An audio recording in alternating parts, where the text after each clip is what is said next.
Hello, Facebook people. Jenny Topping. I am in my car, hands-free, on my way to empower my girls, and I wanted to, wow, that didn't work. I wanted to speak to you guys for a moment about empowering our girls. I'm going to continue to talk on this subject. This is such a huge, important thing on my heart right now. I believe that that it is our job as coaches, as parents, as people in power, as teachers, as adults.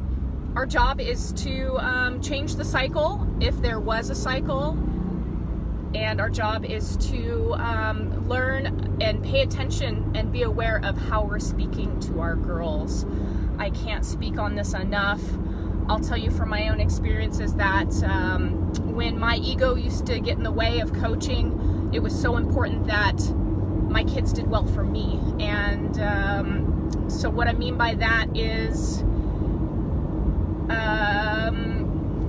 taking a look at our responses to our girls and how they are failing. One of the important things is our reaction, right? If most things are learned behavior, then our girls are learning from us. So when we respond to their failures with disappointment, when we go, when we show some sort of disappointment, we're teaching them that they should be disappointed in their failures. And so this is a huge part of empowering our girls. I think it first starts with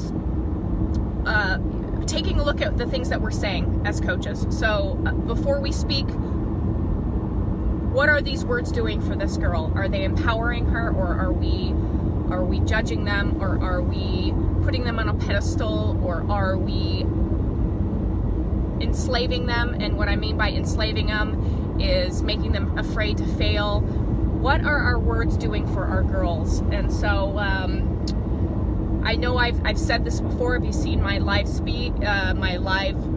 before, this is something I've already spoken on, but I'm going to continue to speak on it over and over and over again, is what we are saying to our girls, and are we empowering them? Are our words teaching them to be strong, teaching them to set boundaries, teaching them that it's okay to fail, freeing them? And also, really, I have girls that come to me all the time that say, you know, what do I need to work on?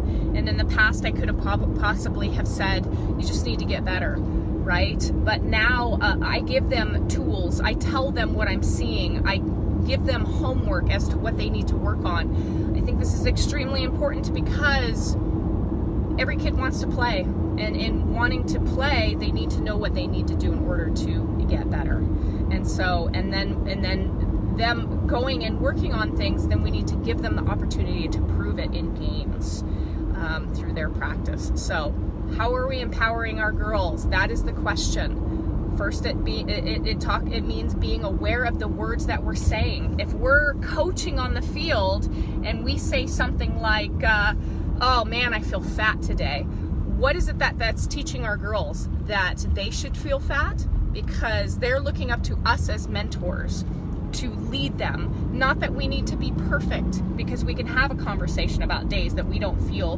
great about ourselves. I think that's extremely important, to be vulnerable and show those things. But it's also recognizing that the words that we say allows them to speak those things to themselves. So as a coach, if I am talking about me not being happy, me feeling fat, about that I suck at something, that the words that I'm using to describe myself, we are teaching our girls how they should be describing themselves. So this was a quick one. I wanted to come on and rant for a couple minutes. I'm just going to continue to come on when things come on my heart. I'd like to do some more on mental training. I'd like to do more on whatever you guys want to hear from me. I just want to keep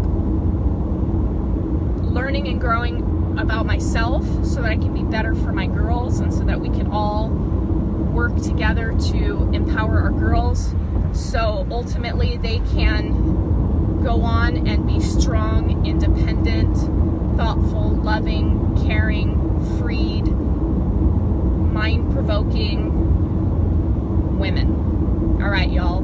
Have a great Tuesday. Catch y'all later.